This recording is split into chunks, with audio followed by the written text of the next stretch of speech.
सौभाग्यवती नारी जितना भजन पूजन करती है, सौभाग्यवती नारी जितना भगवत नाम स्मरण करती है, भगवत पूजन करती है, व्रत करती है, साधना करती है, तप करती है, पूजन करती है, पाठ करती है, आराधना करती है, अर्चना करती है, उस सौभाग्यवती नारी का किया हुआ दान, पुण्य, धर्म, भजन, कीर्तन, स्मरण, सेवा, चाकरी उसके पति के भी काम आती है और उसके पुत्र और पुत्री के भी काम आती है। एक सौभाग्यवती नारी के द्वारा किया, आवाज पकड़ रहा है, एक सौभाग्यवती नारी के द्वारा किया गया भजन, पूजन, स्मरण, संकीर्तन, नाम जाप, नाम कीर्तन उसके पति के भी काम आ रहा और उसके बच्चों के भी काम आ रहा। देखिए कितना सुंदर शिव महापुराण में चरित्र आया है वृंदा देवी का कि वृंदा जितना नाम जाप करती है, वृंदा जितना नाम भजन करती है, वृंदा जितना नाम स्मरण करती है, उसके पति को उसका लाभ है। सोमवार के व्रत का अगर आप विधान देखेंगे, और हम तो कहते हैं केवल 16 सोमवार से ही मतलब मत रखो। आप माताएं अगर एकादशी का व्रत कर रही है, सोमवार का कर रही है, मंगलवार का कर रही है, बुधवार का करे, गुरुवार का करे, चतुर्थी का करे, तीज का करे, छठ का करे, आप जो भी व्रत करते हो उस व्रत का विधान स्कंद पुराण में लिखा हुआ है। और स्कंद पुराण में क्या वर्णन लिखते हैं कि नारी जब सौभाग्यवती हो जाती है, लड़की की जब शादी हो जाती है और वो अपने पति के घर में जब रह रही होती है, पति के संग रह रही होती है, तो पति के घर में रहकर जितना भजन पूजन करती है, जितना स्मरण करती है, वो उसके द्वारा किया गया भजन, पूजन, व्रत, आराधना, उद्यापन, चाकरी, दर्शन, ये सब का फल उसके पति के खाते में भी जाता है और उसके पुत्र और पुत्री के भी खाते में जाता है। पर उसमें एक बात का विशेष ध्यान रखना, स्कंद पुराण कहती है कि आप व्रत को उठाएं। आपने व्रत उठाया, कहां उठाया? पति के घर से उठाया, ठीक है। आपने व्रत उठाया सोमवार का, 16 सोमवार का, पशुपतिनाथ का, या गुरुवार का, या मंगलवार का, या बुधवार का, जो भी व्रत आपने उठाया वो पति के घर से उठाया। अब आपका फर्ज क्या है कि व्रत आप अगर कर रही हो तो पति के घर का ही अन्न, पति के घर का ही जल,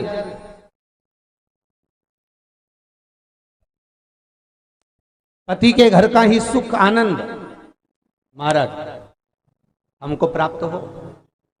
अगर व्रत करने के दिन मालूम पड़े आपके कोई तीज का व्रत, छठ का व्रत, चतुर्थी का कोई विशेष खास जो व्रत होता है, 16 सोमवार का व्रत, पशुपति व्रत, और आप अपने मायके चली गए और मायके का अन्न जल आपने ग्रहण किया, मायके का प्रसाद ले जाकर, मायके की थाली ले जाकर, मायके का पूजन का सामान ले जाकर आपने भगवान की आराधना करी, तो स्कंद पुराण कहती है वो स्वीकृत नहीं होता, क्योंकि विवाह होने के बाद गोत्र बदल जाता है।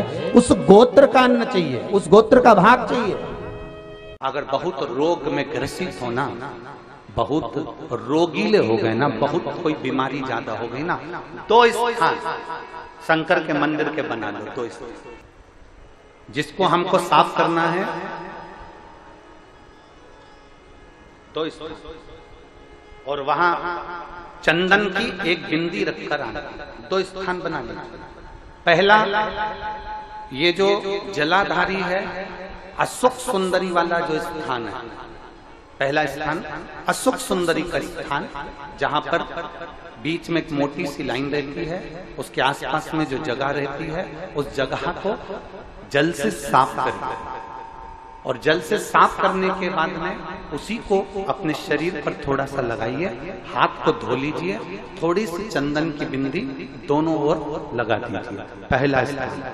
दूसरा स्थान जहां से पानी बहकर जाता है, उस पूरे स्थान पर से कहीं भी एक तुम्हारा मन कर जाए, उस स्थान को थोड़ा सा हाथ से और जल से साफ कर दो, और वहां हाथ को अपने हृदय से या शरीर में जहां रोग है, तकलीफ है, बहुत कष्ट है, बहुत दर्द है, उस स्थान पर लगाओ, और चंदन की हाथ धोने के बाद चंदन की एक बिंदी उस स्थान पर, वो नाली वाली जगह पर कहीं पर भी रख दीजिए। ये दो जगह आप साफ करना सीख जाओ। ये दो स्थान आपने अगर साफ करे हैं तो निश्चित है कितनी भी बड़े से बड़ी बीमारी है उसका रिजल्ट अच्छा ही आएगा, तो बीमारी समाप्त होगी। वो बीमारी समाप्त होगी निश्चित है। थोड़ा समय लगेगा, थोड़ा समय लग सकता है, पर आप अपने भरोसे से अगर करोगे तो निश्चित निवेदन करूंगा, दुनिया में ऐसा कोई समस्या नहीं जिस समस्या का कोई निदान नहीं। हर समस्या का निदान है, पर निदान किसी दूसरे के पास नहीं, निदान केवल मेरे भोले नाथ के पास में है। आपको अगर किसी समस्या का सफल आनंद चाहिए तो शंकर की शरण में जाओ। आपको सीहोर आने की भी जरूरत नहीं है, आपको हमसे मिलने की जरूरत नहीं है, आपको पंडित प्रदीप मिश्रा के पास नहीं आना, आपको किसी बाबा जोगी के पास नहीं जाना, आपको किसी के बेल भभूति लेने नहीं जाना, आपको तो शिव के पास जाना। जो शंकर की वस्तु है उसको स्वीकार करो, बस शंकर की वस्तु को स्वीकारिए।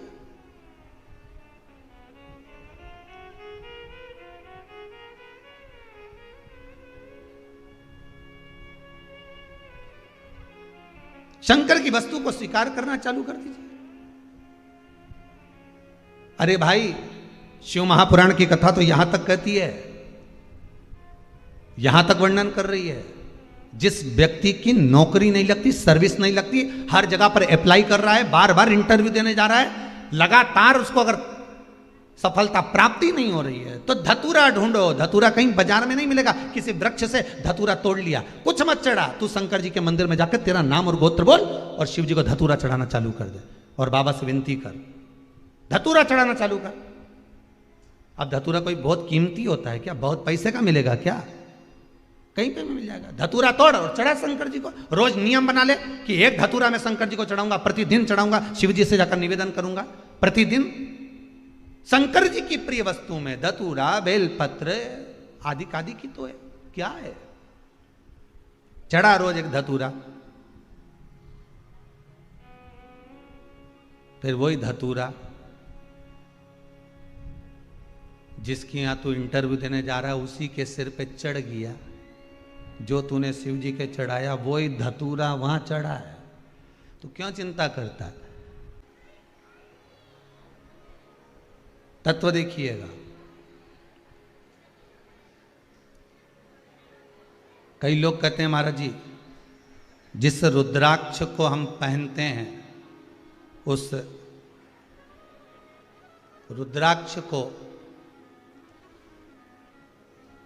कहां नहीं पहनकर जाना चाहिए?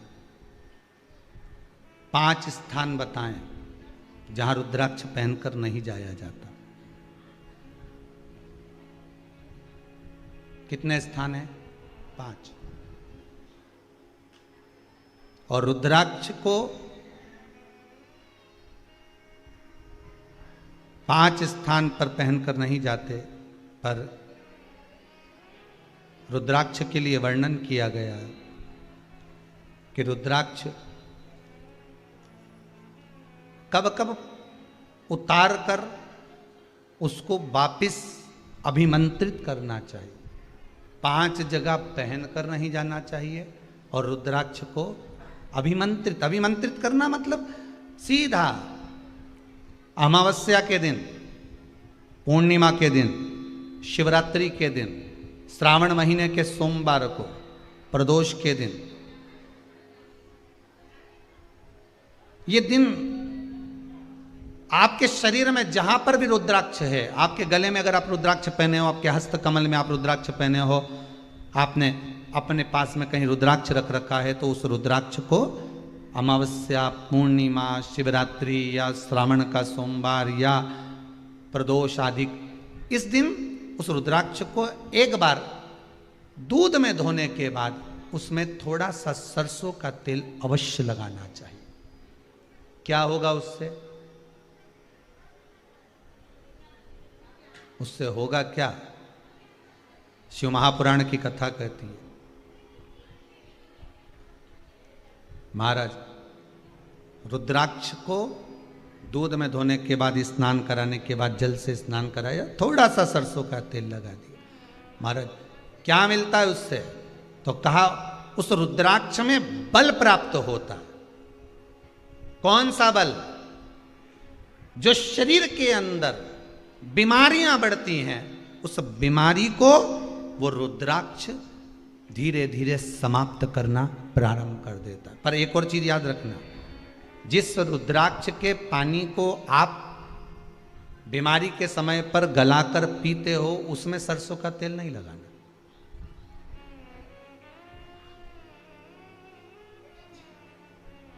उसमें सरसों का तेल नहीं लगाना है। उसको तो आप केवल स्नान कराओ दूध से, जल से, और फिर उसको गला दीजिए, उसका पानी आप पीना चालू कर दीजिए। जिसको बड़ी बीमारी होती है उसके लिए कल कथा में वर्णन किया था रुद्राक्ष के जल का, कि रुद्राक्ष का जल पिया जाता है शरीर के अंदर से रोग को, बीमारी को हटाने के लिए, रोग बीमारी को समाप्त कर। कथा कहती है आत्मा लिंग है, और उस आत्मलिंग को जिस दिन हमने जान लिया है, हम कहते हैं कि भगवान के मंदिर में जाते हैं, जब शिव जी के मंदिर में जाते हैं, भगवान का भजन करने जाते हैं, दर्शन करने के लिए जाते हैं, जब भगवान के मंदिर में पहुंचते हैं,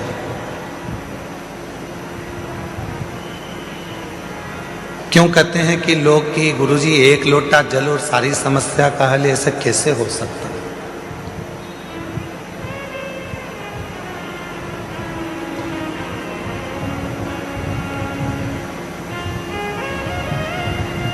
कैसे हो सकता है? शिव महापुराण की कथा कहती है कि वो एक लोटा जल सारी समस्या का हल ऐसे होता है, घर से जब हम जल लेकर चलते हैं तो भगवान देवाधिदेव महादेव के पास में भरोसा लेकर जाते हैं, विश्वास लेकर जाते हैं।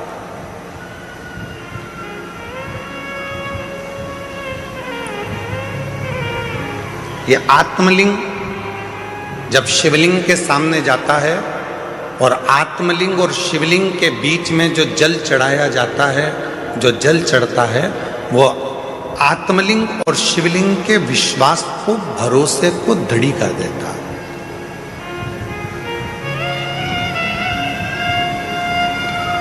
फिर दुनिया का ऐसा कोई काम नहीं रहता जो आप कर नहीं सकते। दुनिया का ऐसा कोई कार्य नहीं होगा जो आप कर नहीं पाओगे, फिर वो कार्य पूर्ण होता ही, वो कार्य सफल होता ही।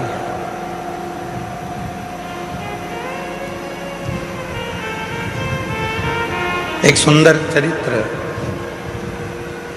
उधर आवाज नहीं जा रही है भाई,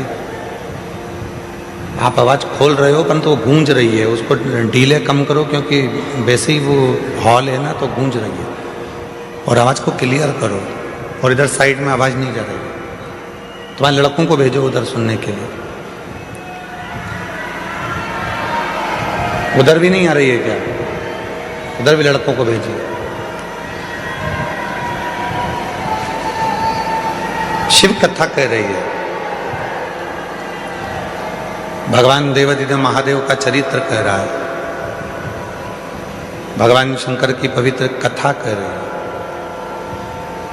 शिव को रामचरितमानस में विश्वास कहा, और जब व्यक्ति के जीवन में विश्वास प्रबल हो जाता है, भरोसा दृढ़ हो जाता है, तो उसका कार्य अपने आप सफल होना प्रारंभ हो जाता है। अपने आप वो कर्म भी करता है, मेहनत भी करता है, परिश्रम भी करता है, और शिव पर भरोसा कर कर आगे भी बढ़ता है। पर कभी कभी ऐसा योग भी बन जाता है कि हम मंदिर जाते जाते, भगवान का दर्शन करते करते, भगवान को एक लोटा जल चढ़ाते चढ़ाते, भजन करते करते, कभी कभी ऐसा भी समय आ जाता है कि हमारा मन, एक दिन ऐसा होता है कि अब मंदिर नहीं जाऊं तो अच्छा, बहुत दिन हो गए।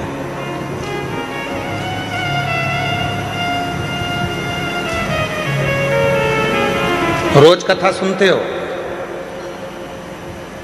प्रतिदिन कथा को श्रवण करते, और कभी कभी मन ऐसा भी कर जाता है कि अब 2, 4, 8 दिन अभी जरा मैं अभी कथा नहीं सुनूंगी, अभी मैं सीरियल देखूंगी, नाटक देखूंगी, कभी कभी मन करता है।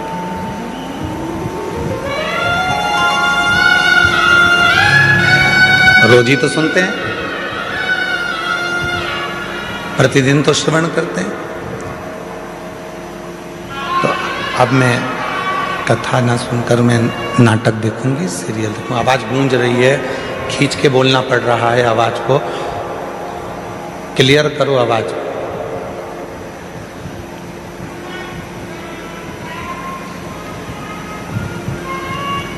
कभी कभी मन कर जाता है ऐसा कि अब मैं इतने दिन मैंने कथा सुन ली है, इतने दिन मैं मंदिर चली गई हूँ, इतने दिन मैंने सत्संग कर लिया, इतने दिन मैंने कीर्तन कर लिया है, इतने दिन मैंने मंत्र जाप कर लिया है, इतने दिन मैंने नाम जाप कर लिया है, अब मैं थोड़े दिन नहीं करूँगी।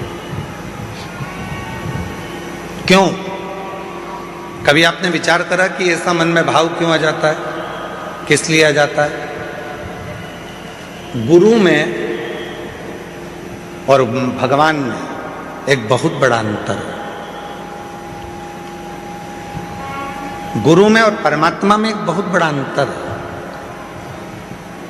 गुरु में और ईश्वर में एक बहुत बड़ा अंतर है। गुरु में और भगवान में एक बहुत बड़ा अंतर है। गुरु का काम है आपको मंदिर तक भेजना। गुरु का काम है आपके हाथ में माला पकड़ाना।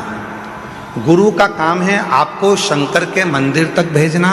गुरु का काम है आपको कथा तक भेजना। गुरु का काम है आपको भजन तक भेजना। गुरु का काम है आपको मंदिर तक भेजना। और परमात्मा का काम क्या है? भगवान का काम क्या है? बिल्कुल इसके विपरीत। गुरु क्या करेगा? माला पकड़ाएगा। भगवान क्या करेगा? माल पकड़ा के माला छुड़ा देगा। गुरु क्या करेगा? मंदिर पहुंचाएगा। भगवान क्या करेगा? मंदिर से दूर हटाएगा। भगवान क्या करेगा? तुम्हें मंदिर से दूर भगाएगा। क्यों? अगर यह मंदिर आता रहेगा तो मुझे देते रहना पड़ेगा, इसलिए इसको एक बार में इतना दे देता हूं कि ये व्यस्त हो जाएगा, इतना व्यस्त हो जाएगा कि मंदिर आना छोड़ देगा तो मैं इसको देना छोड़ दूंगा। और गुरु क्या कर रहा है? मंदिर जा। गुरु क्या कर रहा है? एक लोटा जल चढ़ा। गुरु क्या कर रहा है? माला पकड़। गुरु क्या कर रहा है? कथा सुनो, रोज सुनो, 15 मिनट सुनो, 5 मिनट सुनो, 10 मिनट सुनो, 15 मिनट सुनो, 20 मिनट सुनो, पर प्रतिदिन कथा सुनो, ये गुरु कह रहा है। और भगवान क्या कर रहा है? इसको आज ऐसी फिल्म में उलझाऊंगा कि आज की कथा पूरी इसकी छुड़ा दूंगा। कथा छूटी तो कहते हैं ना, तू बोला मैं चला, विक्रम बेताल। कथा छुड़ा।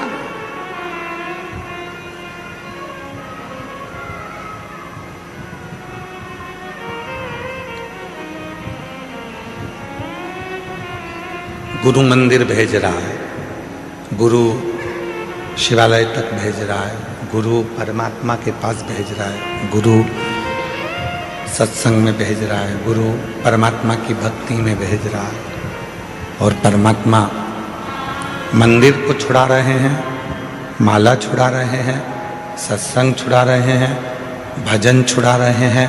अगर ये भजन करता रहेगा, सत्संग करता रहेगा, नाम जाप करता रहेगा, स्मरण करता रहेगा तो मुझे देते रहना पड़ेगा। वो छुड़ा रहा। पर मेरी जीजियों, मेरे जीजाओं, मेरी बेटियों, बेटाओं, मेरे बुजुर्ग माँ बाप, एक बात को याद रखना अपनी जिंदगी में, कितनी भी उलझन जिंदगी में आ जाए और कितनी भी दौलत जिंदगी में मिल जाए, आप शंकर भगवान के मंदिर जाना मत छोड़ना। वो तुम्हारी उलझन मिटाना नहीं छोड़ना। वो तुम्हें सुख भी देगा, आनंद भी देगा, खुशियाँ भी देगा, सारा वैभव भी देगा, सब कुछ प्रदान करेगा और तुम्हारे जीवन की सारे दुखों को, सारी तकलीफों को, सारे कष्टों को मिटा भी देगा।